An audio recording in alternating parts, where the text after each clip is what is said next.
So we can start, Rutuja, now. Yeah, sure. So good morning all to this fourth episode of Gyaniki Tech Talk. If you have not attended previously any of our Tech Talks, we just wanted to highlight that Gyaniki is basically a platform, and we have started this initiative of weekly basis Tech Talks with expertise in this e-mobility domain. And today we are very fortunate to have Mr. Christie Fernandez with us today. So I'll just briefly introduce him. So Christie is the founder of SOOORYA EV. His vision is to basically create positive impact in clean transportation and energy. He is quoted in publications and have been invited to speak at conference globally on innovation in automobile industry, then renewable energy, battery swapping, and EVs. So if you are a e-mobility or a future mobility enthusiast, we would definitely recommend that you should or must follow EV for follow Christie for his insights on EV domain. So Christie, we are very privileged to have you today for our fourth episode of Gyaniki Tech Talk. And before we move towards the session, I would request you to share a few words or thoughts with the participants. Yeah. Okay. First of all, thanks, Ratuja, for having me, and thanks, Mr. Shekhar, for inviting me. It's a wonderful initiative that you'll have. I think there's Gyaniki talks every Saturday. That's a very good initiative of sharing of knowledge. What needs to be done is actually sharing of a lot of knowledge, and this initiative of yours is really good. I had a look at some of the videos of your past talks. A lot of insights you can get from the speakers, and I think the questions that you'll ask are also very insightful. So I wish you a lot of success in taking this forward, and I think together we can all move towards clean energy and clean transportation. Yeah, thank you, Christie, for your motivation. This will definitely help us to, move successfully ahead in this journey what we have started together. Thank you so much. So, Shekhar, over to you for Yeah. questions. So, so Christy, again, welcome, wholeheartedly welcoming you to the discussion today. I'm glad that I've got the chance. I'm a stand-in host. Our regular host is on a weekend trip today, so I have got this opportunity to stand in place of Harsha, and it's good that I get to talk to you because I've been an avid follower. In fact, our entire team is an avid follower of yours on LinkedIn. Just because you're able to bring so many things together and connect so many dots with your simple posts and information, and truly sharing the information without having a bias attached to it. That's the real cool thing. So as we begin, can you share the journey of SOOORYA EV and give us some background to see what drives the passion for you? Okay. It's a long journey and a long story too. So let me try and not what do you say, dwell on it too long. But I've been an entrepreneur for a few decades now, and I started my career selling computers. So about 2-3 decades ago, when I started selling computers, computers were seen as you know um, a device that was actually making people lose jobs.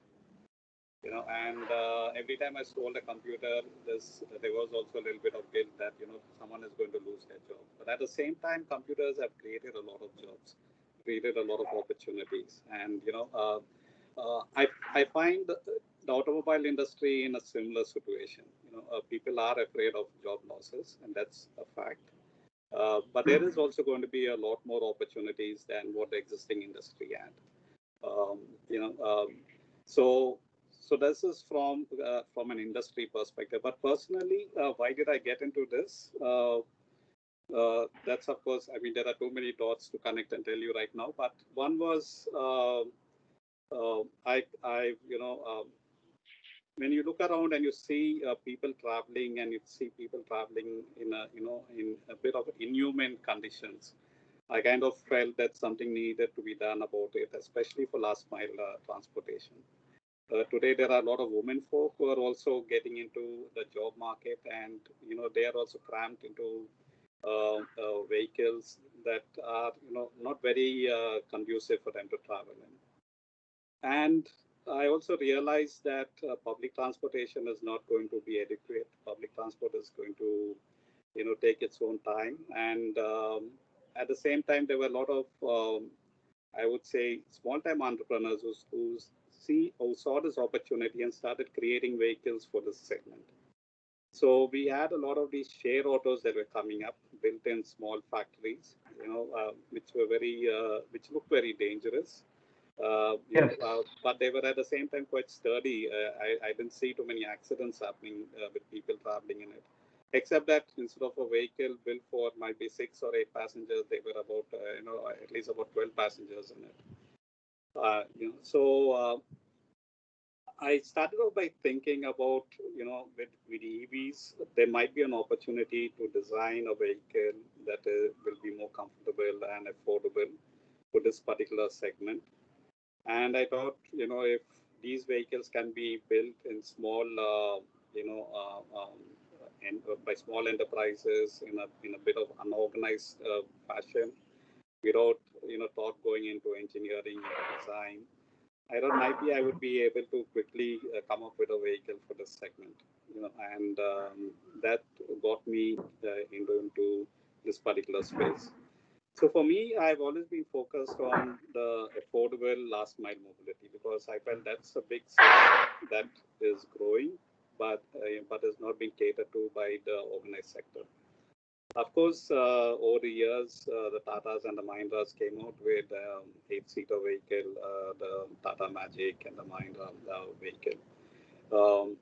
But again, if you look at them, they were not really very well designed or comfortable or catering to all segments of the society. So the choice was between an auto rickshaw ride, between a bus ride, and between a share auto ride, and or a taxi ride. But a taxi ride is not affordable for everyone. So I was looking at the segment that would like to go in a taxi but can't afford it, but are traveling in these, shared autos and electric rickshaws.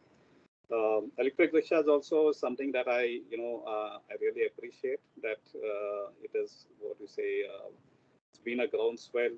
About 1.5 million electric rickshaws today are offering affordable transportation.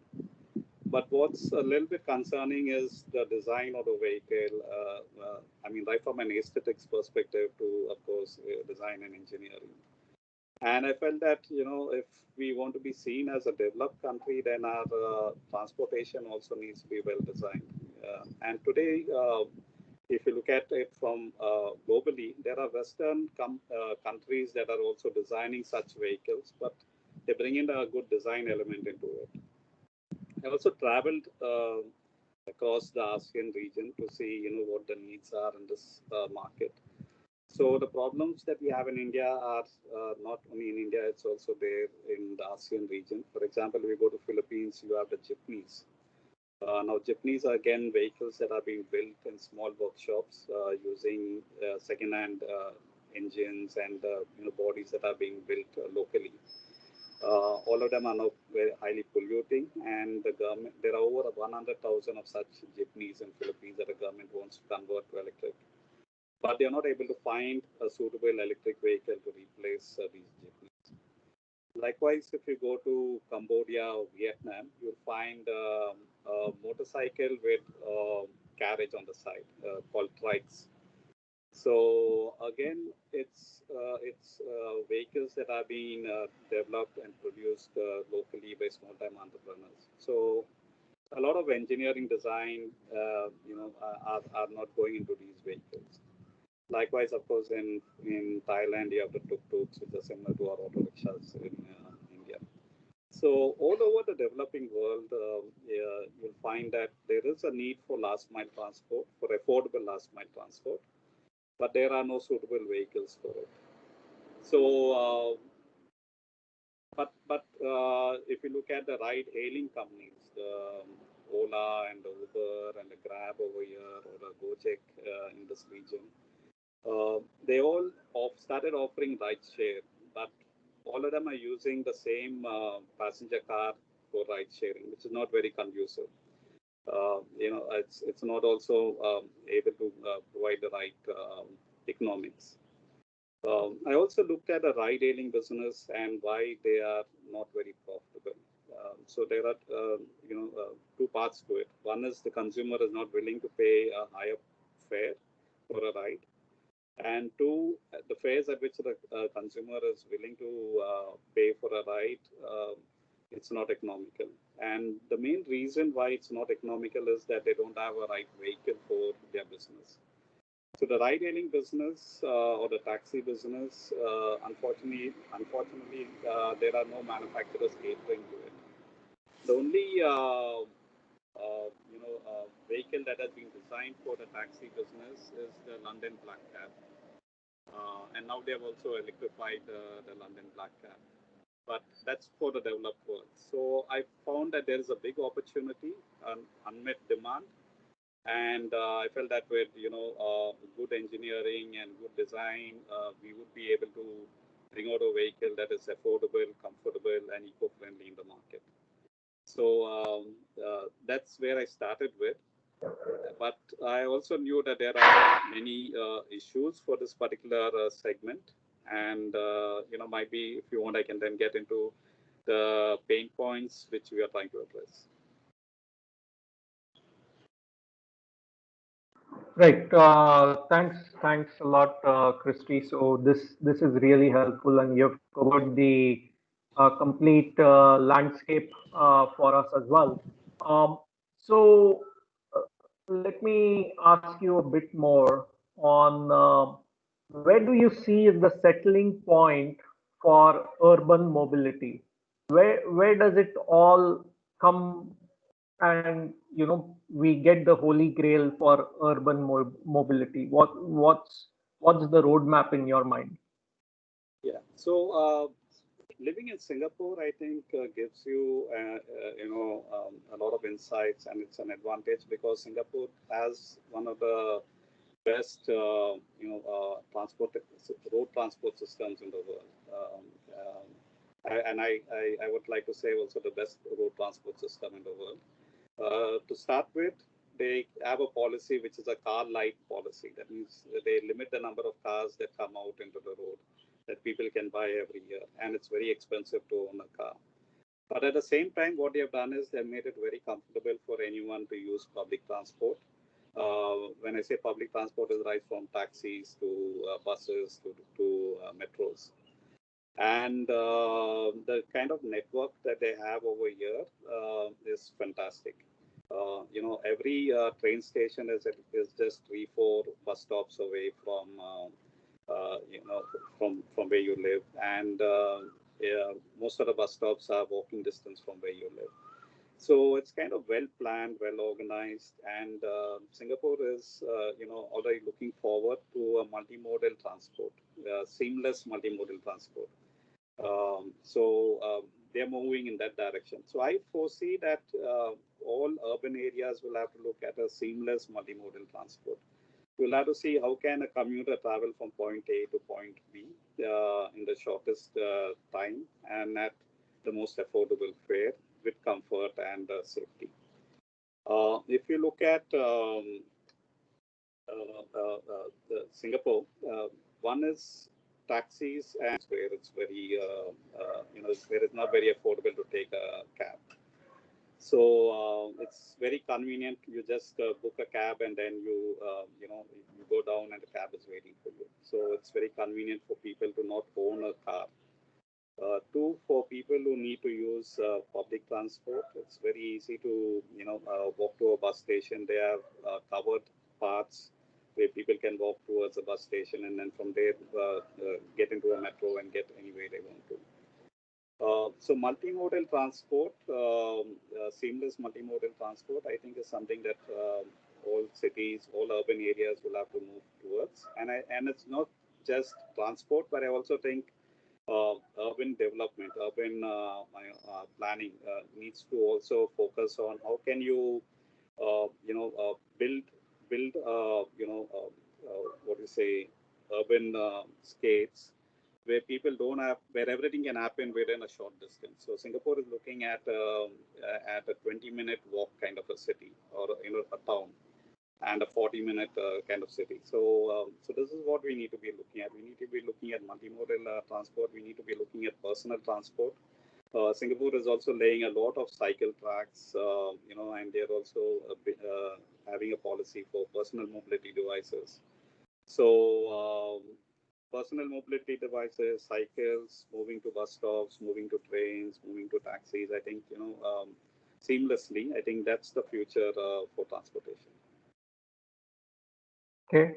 So, very well put, Christy. Now, in this, the charging ecosystem and the infrastructure regarding that also has to play a very important role when enabling all this.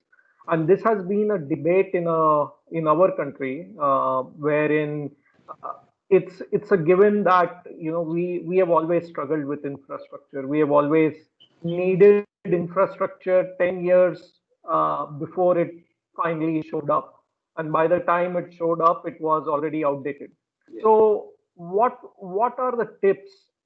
How does the ecosystem come together in terms of this charging enablement in the urban areas? Yeah, that's a very good question. It's a very challenging issue. And I think we need to look at it from the right perspectives. I'd like to just step back a little and say that if we talk about electric vehicles, a lot of it, of course, comes from the Western world. The concepts and the ideas and the technologies. Um, but all of these electric vehicles, or most of these electric vehicles, are built for speed. They're built for range, and they're built for fast charging. Now, that's a need of the developed world. I would say countries like India, our needs are quite different. And I think the vehicles that the Tatas and the Mahindras are coming out with are, more conducive for our environment. So one is we don't need vehicles that need to travel very far. Again, when I'm talking about there are different segments. So I'm talking about mobility within a urban landscape. We don't need vehicles that travel very far. Most of the on an average, I think people travel less than 40, 50 kilometers per day. Two is we don't need a vehicle that travels very fast because most of our cities are congested and we travel at on an average of, I would say, 40 kilometers, 50 kilometers per hour. And so the kind of vehicles that we need needs to be quite different and, more what you say, tuned towards our environment. So if we, for example, build vehicles that are, say there are high voltage vehicles and there are low voltage vehicles. And with electric vehicles, I think the opportunity is to kind of kind of define the vehicle segments a lot more closely. If you look at legacy automobile industry, the segmentation has been very broad, and there is there you use a vehicle that weighs over 2,000 kgs to travel a weight of say 100 200 kgs, which is not very efficient. So likewise with electric vehicles, if you don't right size the vehicle, then you are making it very inefficient. For example, if you build for range and you carry say a 40 kilowatt hour or a 50 kilowatt hour battery pack, the batteries itself will weigh about 400 500 kgs. Yeah, and then because of the additional weight, you need to have a more powerful motor. So, and the efficiency then, goes down. So, right sizing of vehicles, I think, would kind of, reduce the charging problems. So, if a vehicle, for example, can be charged, a personal vehicle, which you use on a daily basis to travel, say, 40, 50 kilometers, and you come home and you have a wireless charging pad, and you just come park and move on, that would be very ideal for most people. And for those occasions when you need to really travel long distance, might be once a month, or you should be able to hire or lease hire a vehicle, and a bigger vehicle, an SUV, and then take it out. So ownership of vehicle, I think, is also a constraint, and we looking at right sizing of vehicles can actually reduce the constraint of charging. All said and done, with electric vehicles, the power is available almost everywhere. Every residence, for example, is a source of power. I was, in fact, watching this serial that is launched on Apple TV, The Long Way Up.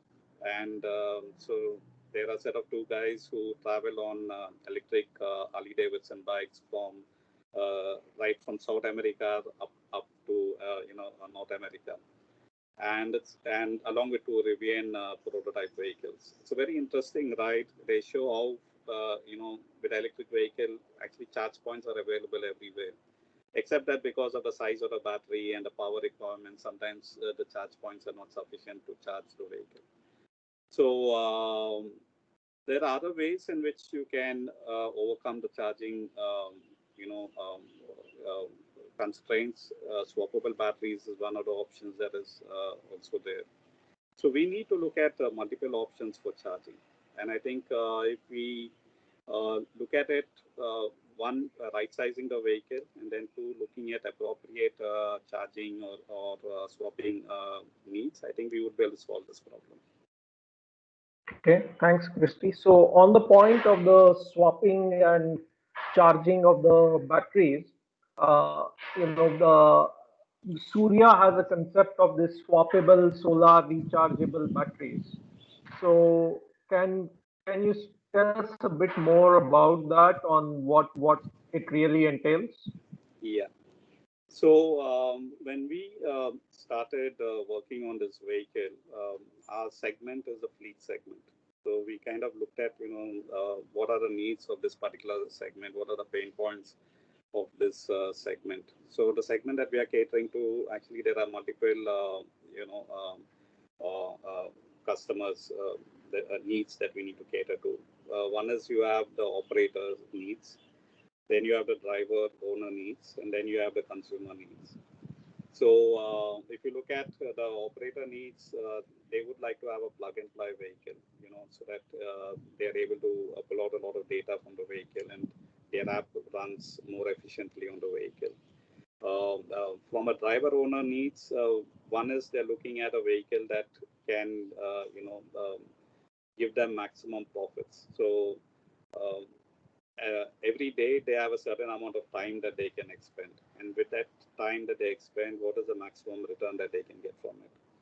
So if they have a vehicle, they would like to use the vehicle without any downtime. So charging downtime is very crucial or very critical for the fleet segment. So no matter what you do, you can't have you can't have you can't afford downtime for charging. And if you look at today's charging solutions, any vehicle will need to at least spend a couple of hours charging the vehicle. So we realize that that is not going to work in the fleet segment. So we need to find a solution for this particular crucial need of the fleet segment. So what we are developing, right from the beginning, of course, we looked at having swappable batteries. At that point of time, swappable batteries were not there in the market. So luckily now, over the last 3-4 years, there is an ecosystem that has been developed for swappable batteries, but not for the four-wheeler segment. So it's today available for the two-wheeler and the three-wheeler segment. So we are looking at our vehicle is being designed such that there is multiple options for charging. So either you can charge the vehicle directly, or you can charge the vehicle, by swapping out batteries. And we also have a solar roof for charging the vehicle. So when it comes to swappable batteries, so our vehicle architecture is, as a fixed plus swappable battery architecture, which is very unique in this segment. Of course, I can't go into details. There is some IP, and we'll be able to reveal more when we launch the vehicle. But basically, it would be as convenient as what is available today in the market. What the three-wheeler guys use to swap batteries. So swappable batteries also needs to be charged. So and we also foresee a lot of our vehicles out there in rural areas, and where they don't have access to electricity. So we are also trying to build an ecosystem where with a solar panel kit and batteries, there would be small enterprises that would be able to recharge swappable batteries. And to make it more profitable, we are also trying to see how these same batteries can be used to power, homes and small businesses.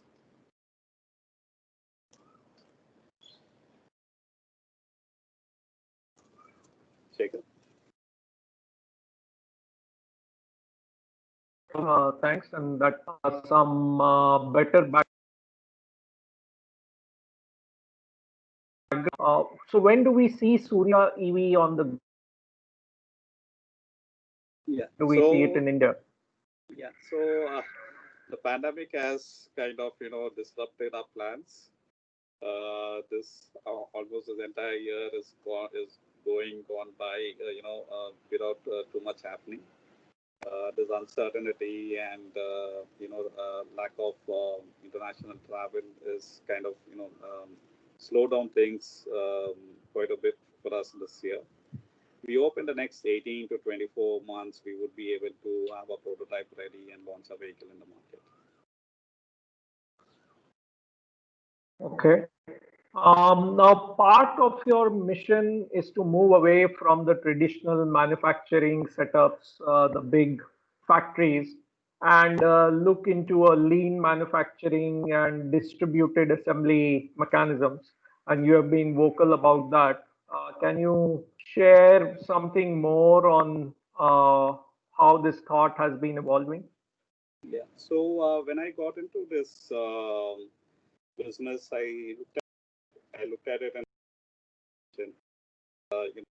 everyone was jumping into building a prototype quickly, and initially even I kind of explored it, but then I realized that unless you build a prototype that is ready for manufacturing, it's of no use.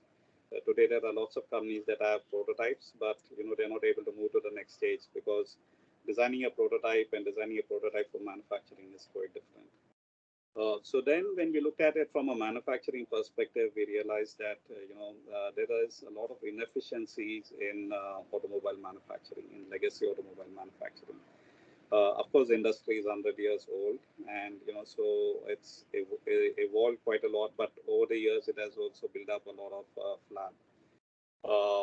So this concept of one large factory started off when almost all components were made within the factory. But over the years, even in legacy automobile industry, more than 40% is outsourced.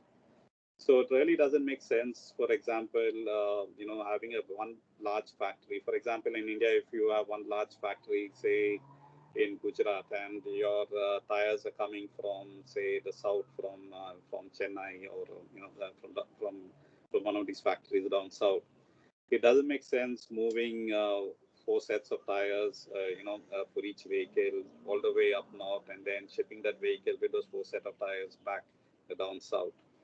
So we went a little bit more deeper into, the manufacturing. Of course, there have been, concepts like just-in-time manufacturing and all that came in to help with assembly line manufacturing. But they also have their own constraints. For example, if there is one part that is, is not available, then the entire assembly line comes to a standstill. So when we looked at the electric vehicle, we looked at the components that go into it, we looked at the way it is moving forward.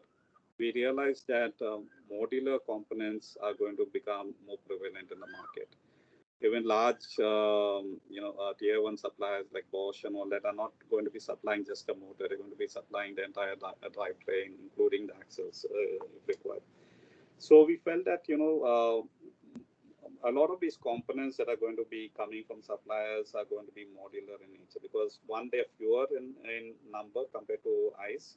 So more of the tier one suppliers would like to actually offer modules, rather than just single components. So we then also studied the supply chain management and the virtual manufacturing concepts and the digital twin. And we realized that it might be more efficient to have micro factories, closer to markets. So in a country like India, for example, instead of having one large manufacturing plant, it might make sense to have 5 to 10 micro factories spread across multiple states in a large country such as India. Likewise for other markets too. It doesn't make sense shipping a vehicle because unlike a mobile where everything is very compact, all parts are very compact, and what you ship is the volume of the product. Whereas in a car, if you have to build up a car and a vehicle and ship it, there is a lot of volume that is which is just air. It's so it's not very efficient. So we looked at many more aspects, and then we realized that instead of assembly line, a platform-based approach to manufacturing might be more profitable, because most of the core components today are available from multiple suppliers, and right from the beginning, we kind of decided that we're not going to get into our own battery manufacturing or our own motor manufacturing. We realized that there is a lot of expertise and there is a lot of suppliers out there in the market who would be more efficient, because the volumes that they would be catering to is much larger than the volumes that we would as a single manufacturer, a single brand manufacturer. So we are also then realized that the vehicle has to be designed differently. So in a way, for example, if you look at furniture, IKEA has designed furniture completely different. They kind of redefined how furniture is manufactured. They in fact removed the carpenter out of the equation. They removed a lot of process that goes into furniture manufacturing. So we are looking at trying to do something similar in the automobile industry. So we're kind of redefining how the vehicle is designed, engineered, and manufactured. It's challenging. It's a lot of innovation. In a way, we're trying to do what Steve Jobs did about 20 years ago when most computers were boxes. He came out with his iMac, which was a cute-looking all-in-one computer with most of the vehicles were steel boxes and in drab grays and blacks. He came out with colorful, translucent shells for the computer, and all-in-one computer iMac. So we are also with electric vehicles, with electric drivetrains, there is an opportunity for us to move away from traditional automobile design and re-engineer the entire product, to kind of really make use of the electric drivetrain, technology. Apple, for example, designed a vehicle such that you didn't need any tools to open the computer. You could actually use your fingers and open a computer, the Apple computer. So we are trying to make it very easy to assemble, to manufacture it. It's more of assembly. Make it easy for servicing the vehicle. Make it easy for upgrading the vehicle. So there would be a lot of innovation that we would be bringing into our vehicle design and architecture. That's really awesome, and the analogies with IKEA I've never heard it anywhere else in the automotive world. So this is definitely innovative thought process. So I'm glad to see that you are taking it forward. Uh, so one thing which ties in with this question, most of the countries, especially India right now, have been a lot about talking a lot about localization or the what we call as the Atmanirbhar initiative.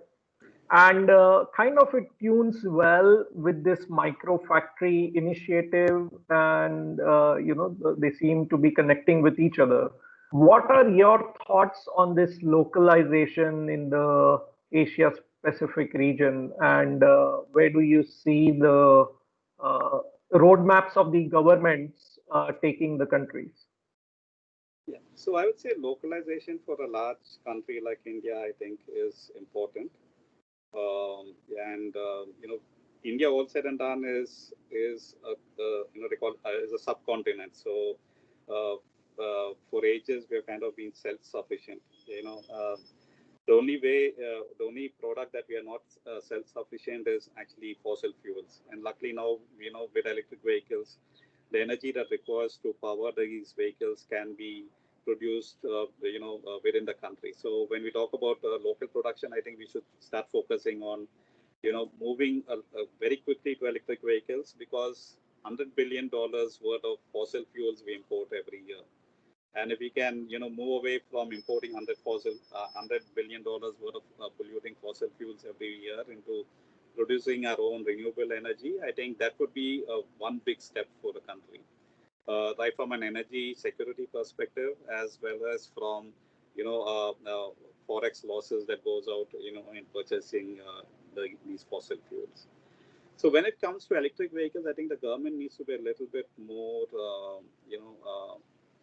suddenly with electric vehicles, we are jumping into trying to make it 100% within the country, which I think it's good to have an ambition, but I don't think it's good to enforce it right from the beginning. Even if you look at the legacy automobile industry, how did it start off with Maruti? And Maruti, for a very long time, the engine and the gearbox was all coming from outside.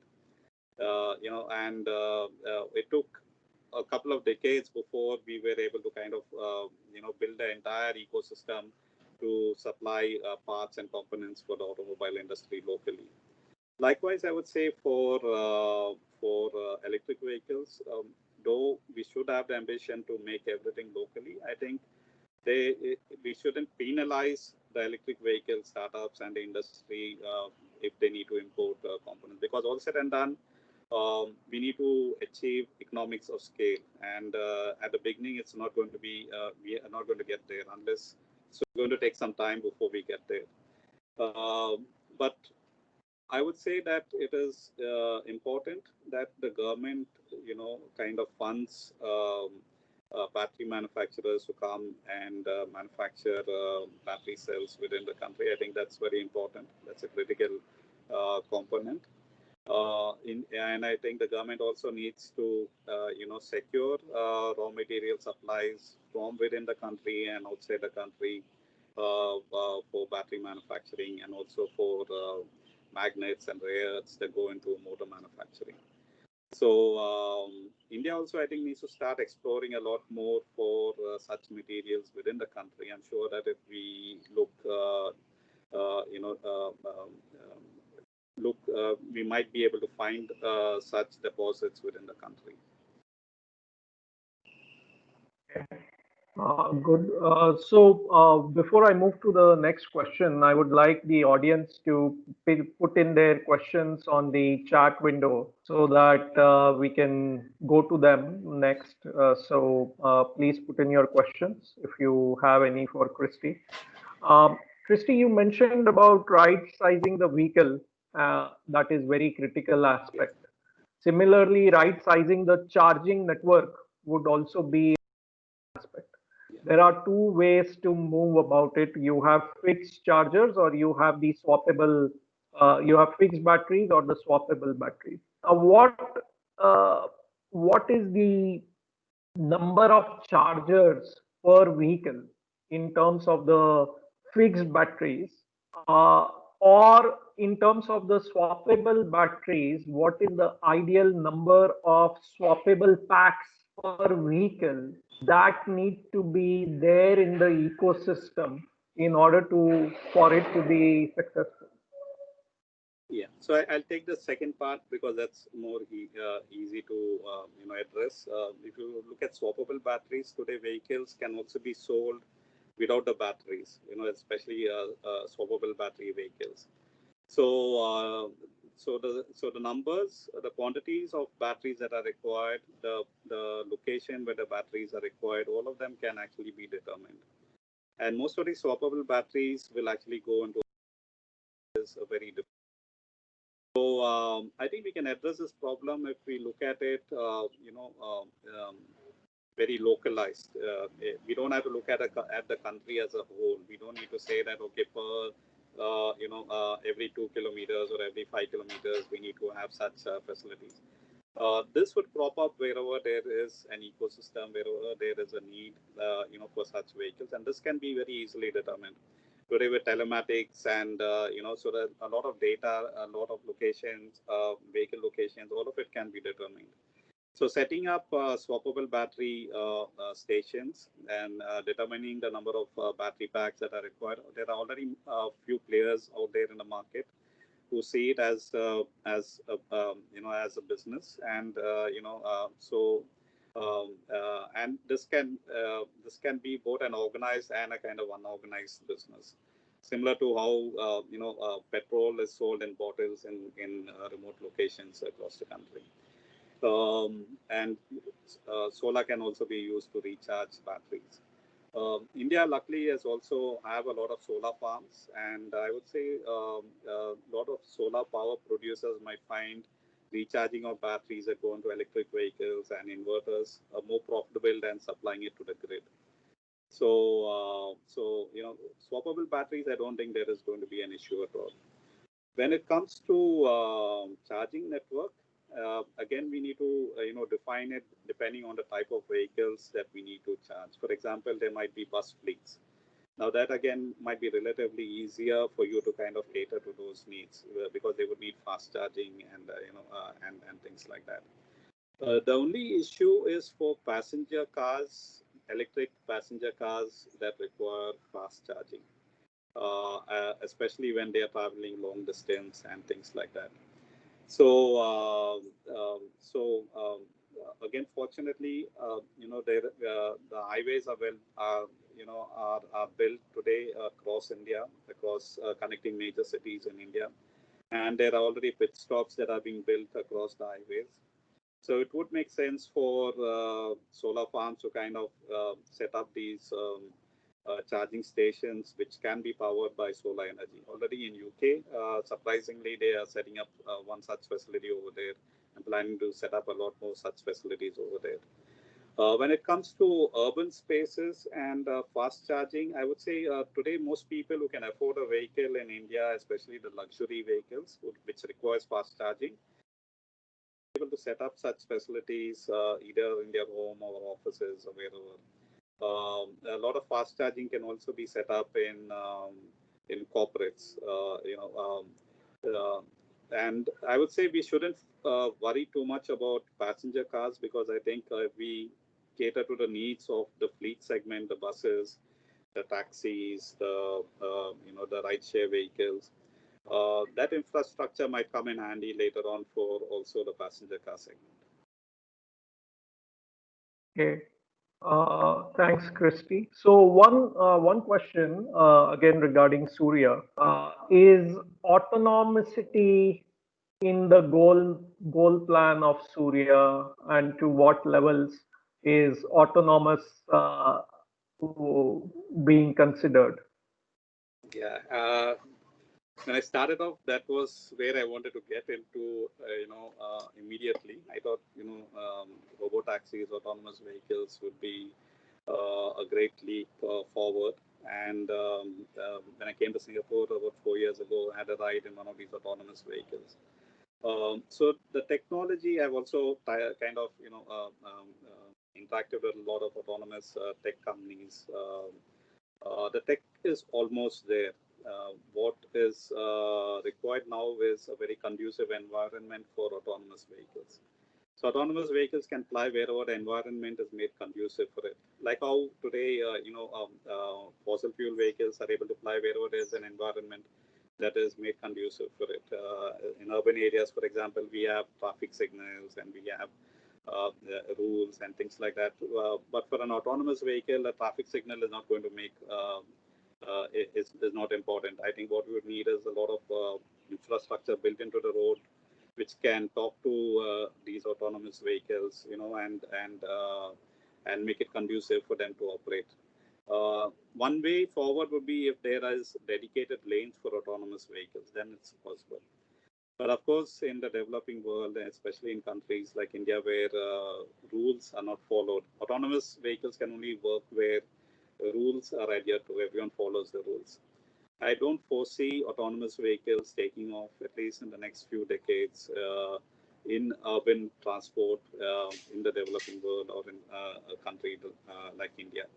But autonomous vehicles can work in certain specific applications. They can work, for example, say in agriculture. I foresee a lot of autonomous vehicles operating in agriculture. The climatic conditions are very harsh, and not everyone wants to be working in fields. So autonomous vehicles can do a lot of work that humans are doing today. Autonomous vehicles can also be used for border patrols and things like that. Where it's no man's land, and you don't want to put people in danger. So it might be more conducive for autonomous vehicles to operate in those segments. Autonomous vehicles can also operate very well in remote locations, in mines, and in places like that where individuals wouldn't like to operate in. Fleet segments, goods transport might be on highways. There would be segments that can be made, conducive for autonomous vehicles. So we would get there ultimately. It's like your smartphone. Today with 4G, we are able to do this video conferencing. A few years back with the 2G technology, definitely we wouldn't be able to do this virtual video conference. So I think we have the technology, but I think it's just that the technology has to be enhanced. 5G is quite important, crucial for autonomous vehicles. And governments, have a big role to play in making the infrastructure ready for autonomous vehicles. For example, in Singapore, the government is very clear that the path forward is autonomous vehicles because of the aging population over here. Singapore is also conducive because it's a rule-based, system. Everyone follows the rules over here. So they're already developing certain towns to be made, with the right infrastructure that can talk to autonomous vehicles, making it conducive for autonomous vehicles to operate. So that's the future, but I think it's about 2-3 decades away. It'll happen in pockets, but overall it'll take at least 3 decades. Okay. Good. Christy, one question from our participant. You talked about solar harvesting, Yes. and integrating that into the charging ecosystem as well. Do you think solar top vehicles, so having a solar panel on the top of the vehicle itself, is that the future? The top body to be made of solar panels is that the future? We, Surya, we are using a solar roof on a vehicle, but solar roof would only be, the economics would work out if the vehicle is, I would say, a low voltage vehicle, not a high voltage vehicle. A high voltage vehicle with with a very large battery pack and large motors, then having a solar roof is not going to be very beneficial. But still today the thought process is going that having a solar roof is useful because it keeps the battery active. That means, for example, if you don't use the vehicle for too long, there can be issues with the battery. But with a solar roof, there is constant charging of the battery. Creep charging of the battery. But for a vehicle like ours, which is a low voltage vehicle, a low speed vehicle, a lightweight vehicle, we would be able to extract about 20 to 30 kilometers of solar powered by solar every day, which would be basically free miles for the driver. Okay.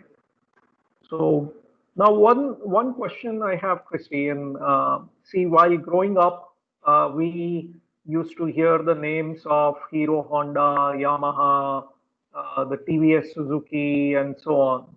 Today, in the electric side, in the two-wheelers in India, the front line Ather and Ather, Revolt. Are we done with the traditional OEMs? Are we done with those traditional names, or they are going to bounce back? What is your feeling in this ecosystem? Yeah, see, the automobile industry is very huge.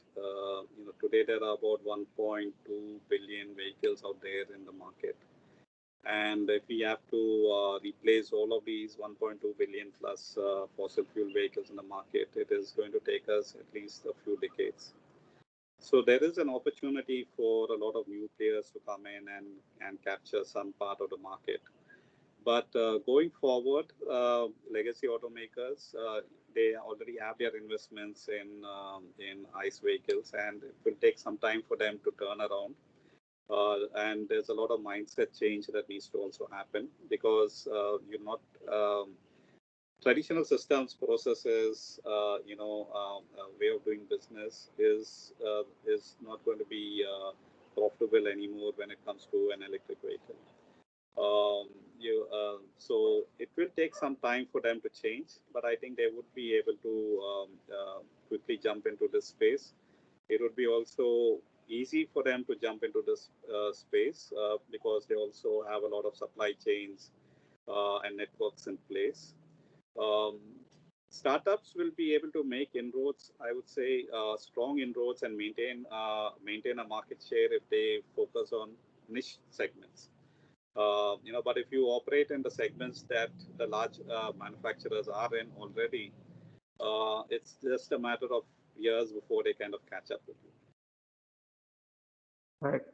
So true. And do you think that the distribution centers and the dealerships that they have right now, when it comes to the legacy OEMs, the network can be leveraged in the future to meet the micro factories or the micro assembly plants that we are talking about? Yes, yes. I think the auto majors will have to rethink their entire dealer network for one, and also the business model. Because dealers made money not exactly from sales of the vehicle, but they made money from service and space for the vehicles. And with electric vehicles, maintenance is going to be very, very low. And replacement of parts is also going to be very low. So there is no business model, over there for service and space like it was in the past. So, so it would make sense for looking at converting these large workshops that most of these dealers have into micro factories. So they will have to then look at redesigning the entire vehicle and looking at how vehicles can be, customized for consumer needs. For example, in Singapore, Hyundai is setting up a factory where they're saying you can customize the vehicle that you want, and then you can come to the factory and see the vehicle being produced. So it's not manufacturing per se. In a way, what Hyundai is also setting up over here is a micro factory. So with electric vehicles, for example, every vehicle can be customized, and truly customized in that sense. And I would say that is a big opportunity. But then it requires a complete rethink of manufacturing, of dealerships, and of sales and service and things like that. Okay. So, Christy, one last question I think we have from the audience. Do we see a future for ultra capacitors versus the batteries, or do we see ultra capacitors becoming more relevant in the ecosystem in order to have effective regeneration. Yeah, so ultracapacitors are very useful for capturing of regen energy. In Singapore, for example, they are trialing out a bus which has a hybrid battery, which is ultracapacitors plus your lithium. But basically, this bus travels within the campus and in defined stops. It gets a fast charge when it stops to pick up passengers. So in those 1 minute or 2 minute of stop that a bus does, it gets recharged, and this recharge happens because of the ultra capacitor battery pack that they have over there. Ultra capacitors don't hold energy for too long, so every two bus stops or three bus stops away, they kind of charge this bus. So hybrid battery packs, I think, would come into play, and it would be built for purpose. Yeah. So, Christy, I think we have wrapped up all the questions, and it's a very, with a lot of patience, you have answered all the questions that have been there.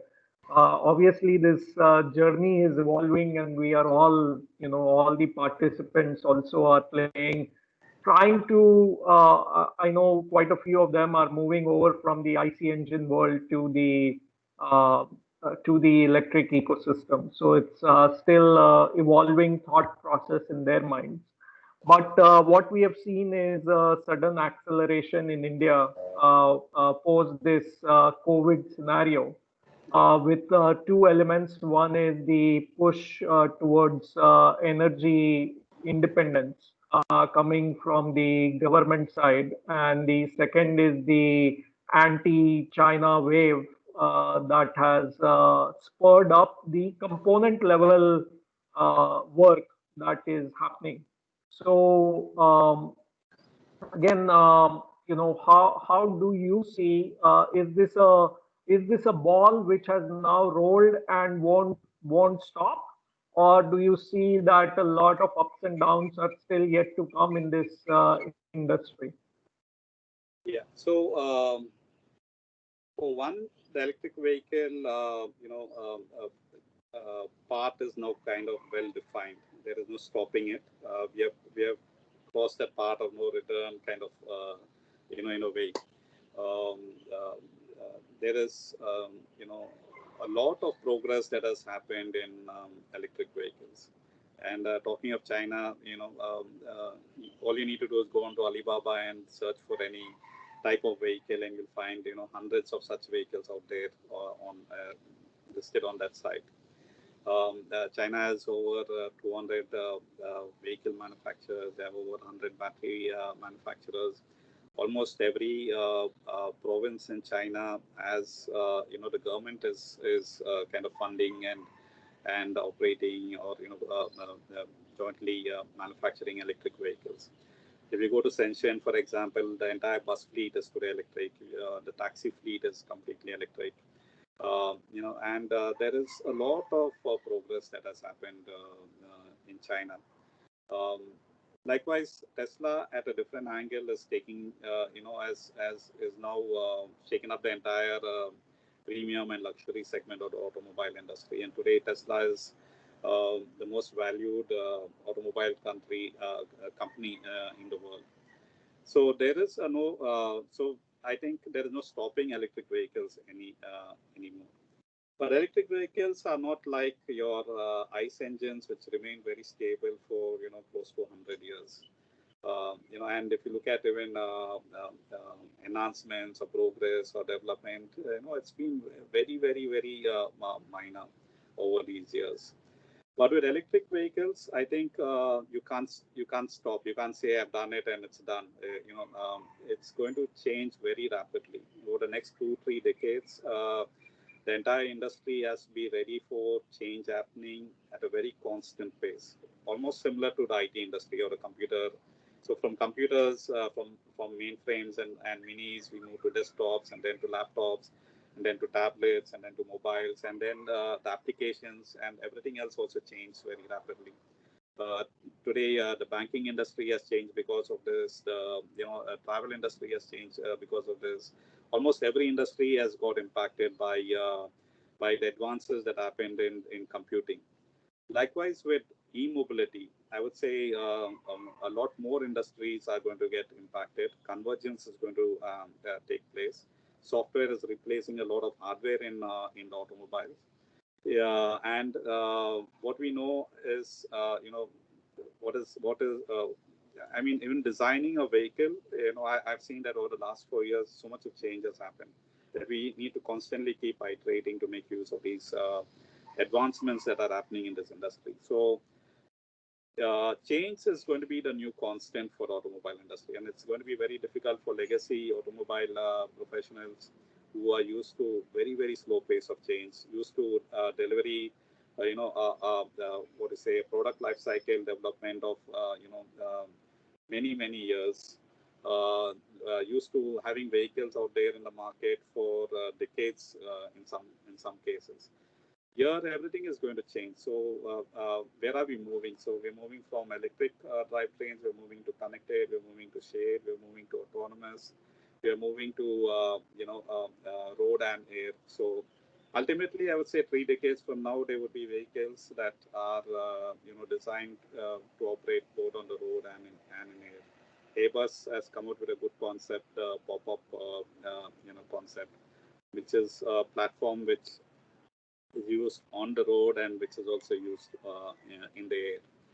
So convergence, technology, software, electronics, like fly-by-wire, drive-by-wire is something that is also catching up in this industry, which means that you no longer need your steering wheel or your brake pedals.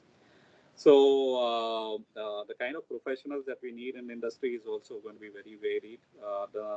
The percentage of software engineers to automobile engineers, the mechanical engineers, the ratio is now moving towards software engineers. So it's going to be a very exciting place to be in if you can handle change, if you can handle this constant innovation that is going to happen in this industry. Thanks a lot, Christie. So, any parting thoughts for the audience? Yeah, so I would say we all have to move towards clean energy and clean transportation. I think there is no choice right now. I think the climate crisis is on us. Very frequently we can see all the climatic issues that are happening around us. So we have no choice but to stop using fossil fuels. I think we allowed this industry to operate for too long, to pollute our environment for too long. And I think we all have to do a part in making this change happen. Luckily, we live in the southern hemisphere. We are blessed with a lot of solar energy, and it's up to us to now make use of free solar. That is, the feedstock solar is free for everyone. So make use of the free solar feedstock. Capture that energy and then use it to power our homes, use it to power our vehicles, and make our environment much cleaner for all of us. Thanks a lot, Christie, and thanks for your spending this time on Saturday morning or Saturday afternoon with us. And it is really a pleasure, and we definitely really thank you for all the good things you keep on sharing on LinkedIn. And we wish you all the success with SOOORYA EV. Thank you. And we would like to have you again with us when you have a vehicle in the background. And right, so we wish you all the best for that. Thank you. Thank you very much, Shekhar, and thanks to everyone for participating. And I think together, let's make our world a better place for all of us and for future generations. Thank you. Thank you. Thanks a lot. Bye. Bye, Shekhar.